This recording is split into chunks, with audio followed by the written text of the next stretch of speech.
देश का केंद्रीय बैंक यानी आरबीआई फुल एक्शन मोड में है। तभी तो पेटीएम पेमेंट बैंक के खिलाफ बड़ी कार्रवाई करने के बाद आरबीआई ने एक और सख्त कार्रवाई की है।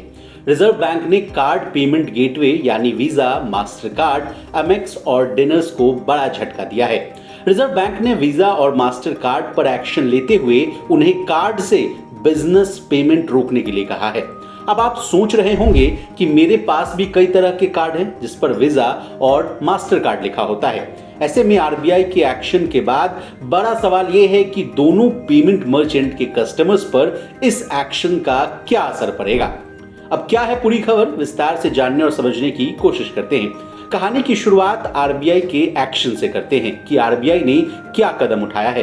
रिजर्व बैंक ने वीजा और मास्टर कार्ड से कंपनियों के द्वारा कार्ड के जरिए किए जाने वाले बिजनेस पेमेंट यानी कमर्शियल पेमेंट को सस्पेंड करने के लिए कहा है। रिजर्व बैंक ने उन्हें अगले नोटिस तक बिजनेस पेमेंट सॉल्यूशंस प्रोवाइडर्स यानी बीपीएसपी के सभी ट्रांजैक्शन को सस्पेंड करने के लिए कहा है। अब आरबीआई को यह कदम क्यों उठाना पड़ा, ये सवाल आपके मन में आ रहा होगा। असल में रिजर्व बैंक ने इस एक्शन के पीछे के कारण के बारे में अभी नहीं बताया है। हालांकि कयास लगाए जा रहे हैं कि कार्ड का इस्तेमाल करते हुए ऐसे मर्चेंट को पेमेंट किए जा रहे थे जिनकी केवाईसी नहीं हुई है। आरबीआई को ये बात खटक रही थी। इसके अलावा रिजर्व बैंक को कुछ बड़े ट्रांजैक्शंस पर फ्रॉड और मनी लॉन्ड्रिंग का भी शक हो रहा था। इस कहानी में केवाईसी का जिक्र हुआ है, तो ये क्या चीज होती है इसको भी आसान भाषा में समझिए। केवाईसी का मतलब है नो योर कस्टमर। ये कस्टमर आइडेंटिफिकेशन प्रक्रिया होती है। इस प्रक्रिया के अंतर्गत कस्टमर्स केवाईसी फॉर्म के साथ सभी जरूरी डॉक्यूमेंट जैसे कि Aadhaar card, PAN card, voter card, passport इत्यादि का फोटोकॉपी जमा करते हैं। सभी कंपनियां, बैंक, सरकारी योजना एवं वित्तीय संस्थान अपने इस डॉक्यूमेंट में ग्राहक से संबंधित जानकारी एकत्रित करते हैं, जिससे भविष्य में किसी भी प्रकार की दुर्घटना के होने पर उस व्यक्ति की पहचान की जा सके। अब लौटते हैं कहानी पर, यानी एक्शन की बात हो गई, शक की बात हो गई, लेकिन असली खेल क्या चल रहा था ये समझना बहुत जरूरी है।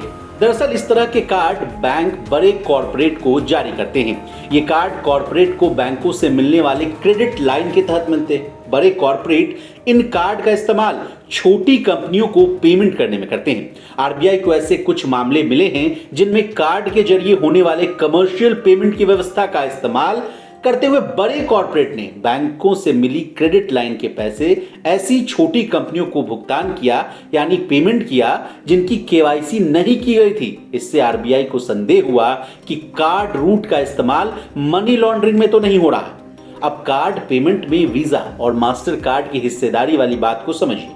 कार्ड पेमेंट में अन्य कार्ड से ज्यादा हिस्सा वीजा और मास्टर कार्ड का है। ऐसे में समझा जा रहा है कि बाजार में इस एक्शन का असर पड़ सकता है। अब असर से याद आया कि आपका यानी आरबीआई के इस कदम से ग्राहकों पर क्या असर होगा ये भी जान लीजिए। तो बता दें, इस रोक का सीधा प्रभाव केवल कमर्शियल लेन देन पर होगा, यानी कमर्शियल पेमेंट्स पर, जो कि थर्ड पार्टी ऐप के जरिए किए जाते हैं। मिंट की रिपोर्ट में सूत्रों के हवाले से बताया गया कि इस तरह से एक सीमित संख्या में ही वित्तीय लेन देन होते हैं और इसका प्रभाव यानी इम्पैक्ट काफी सीमित होता है। और तो और इसका अन्य कॉर्पोरेट लेन देन पर भी कोई प्रभाव नहीं पड़ेगा। तो घबराइए मत, और इसी तरह बिजनेस जगत से जुड़ी तमाम ताजा तरीन खबरों के लिए बने रहिए हमारे साथ और देखते रहिए लोकमत हिंदी।